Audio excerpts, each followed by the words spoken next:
si je sais bien, c'est le deuxième film que vous avez mis en scène. Qu'est-ce que vous aimez de plus, écrire le scénario ou la mise en scène? Et les deux, enfin moi ce qui m'intéresse dans le scénario, c'est que c'est précisément le premier geste qui mène à la mise en scène. Je vis pas le scénario comme une histoire à part. Quand j'ai eu la chance de travailler avec des amis proches comme Laurent Cantet ou Dominique Moll, et l'idée était toujours d'écrire presque en parlant déjà de mise en scène, de décor, de ce que les comédiens allaient faire. Enfin, pour moi, ça va vraiment avec. Alors après, évidemment, réaliser soi-même un film, c'est une autre épreuve que simplement de l'écrire. Ça pose d'autres questions, ça met en jeu d'autres, comment dire, oui, d'autres savoir-faire, des difficultés, mais c'est aussi très excitant. Moi, j'ai pris beaucoup de plaisir comme scénariste. Je ne peux pas imaginer plus du tout écrire de scénario pour d'autres, parce que ça enrichit beaucoup aussi d'essayer de rentrer dans les univers des autres, mais c'est évidemment quelque chose de très fort de raconter ses propres histoires, de mettre en scène ses propres films. Vous avez écrit le scénario avec Dominique Moll. D'où vous êtes inspiré? Quelle a constitué votre inspiration? C'est toujours, c'est pas facile de raconter comment viennent les idées, comment on travaille.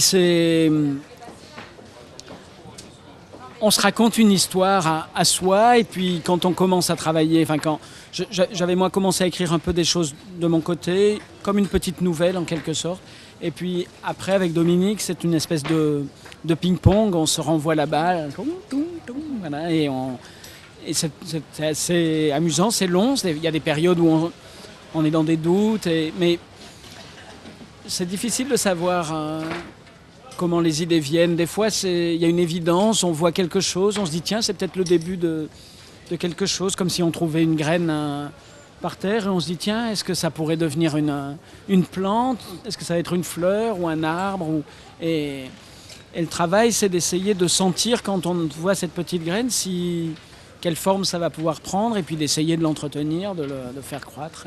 Voilà. Est-ce que vous pensez que de nos jours, il y a des cas où la vie virtuelle contrôle notre vie réelle?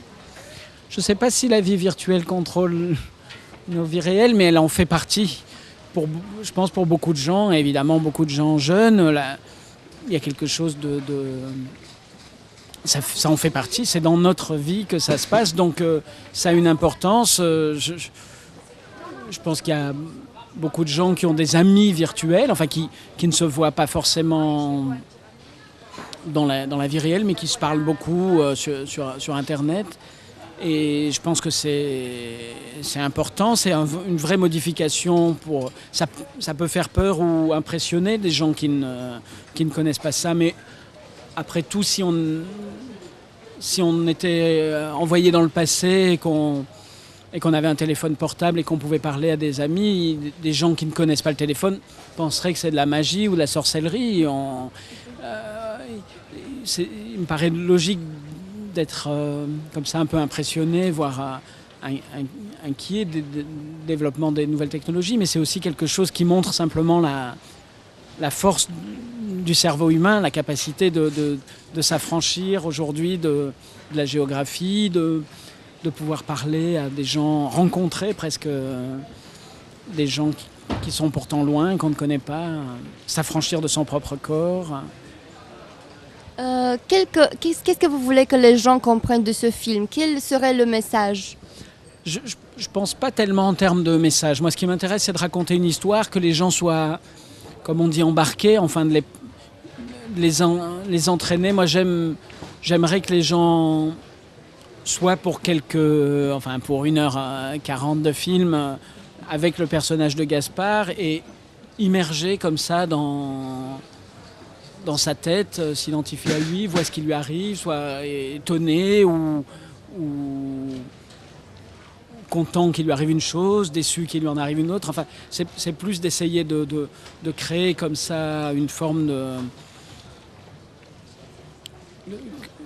oui, d'expérience aussi. Comme moi, je sais que quand j'étais jeune spectateur, ça m'a appris la vie aussi. Le cinéma, j'ai découvert des choses que je n'imaginais pas, ou que je ressentais un peu au fond de moi, mais que je ne comprenais pas. Et le voir dans des films, c'est aussi une façon de grandir, quoi, de devenir. Et d'ailleurs, les jeux en réseau sont probablement aussi quelque chose comme ça, comme un moyen d'apprendre des choses sur soi, quoi. Vous avez raconté il y a quelques moments que vous vous inspirez aussi de votre expérience personnelle. Est-ce que ce film a été inspiré par une telle expérience? Disons qu'il y a des choses qui sont intimes dans le film, ne serait-ce par exemple que l'action se passe dans le sud de la France, à Marseille, pas très loin d'ici. Moi, c'est l'endroit où je suis né, où j'ai grandi. Et l'idée que le personnage de Gaspard soit comme ça dans un monde où il fait... Enfin, dans une ville où il fait beau, où il y a la mer, la nature, où il y a des amis, c'est probablement lié à ma jeunesse à moi. J'ai eu une jeunesse plutôt facile, heureuse. Enfin, et je ne me rendais pas compte d'une certaine manière de la chance que j'avais et quand j'allais au cinéma justement voir des histoires des fois inquiétantes, sombres ou un film de Bergman ou un film de Fellini ou un film d'horreur ou d'Hitchcock ou un policier. Je cherchais aussi probablement comme Gaspard une part sombre qui existait en moi. Et une dernière question, est-ce que vous aimez la cinématographie roumaine?